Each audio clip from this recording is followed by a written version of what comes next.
If you want to edit PDF files on iPhone 17 Pro or Pro Max, then first of all we can open the preview app that you can find, for example, in the home screen, or of course definitely in the app library.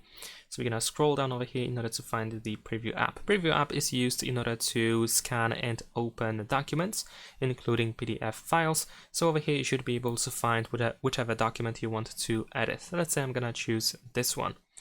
At the bottom, we can find all tools that we can use for editing, such as this markup option where we can draw with this thing. We're gonna make it a little bit thicker actually, and we're gonna choose orange color.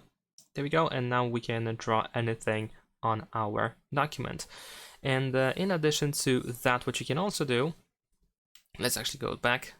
What you can also do is use, for example, this option over here that allows us to, I believe, create a text. Let's see. Yeah, we can add a signature or a text form box and so much more. Over here we also have a cropping tool, I believe, which we can, of course, we can change the size of the document if you want to, and so on and so forth. Now, if you're looking for more options for editing the PDF document, then most likely in that case you want to use a third-party app that allows you to provides more options for editing, because unfortunately the preview app is to be honest quite primitive in the sense of functionalities, unfortunately.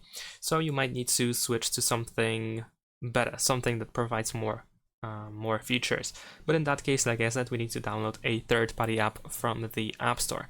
Usually you just have to type like edit PDF or something, and in that case you can find a bunch of different apps that provide multiple different features, so you can try them out. Some of them are free, some of them are not, unfortunately.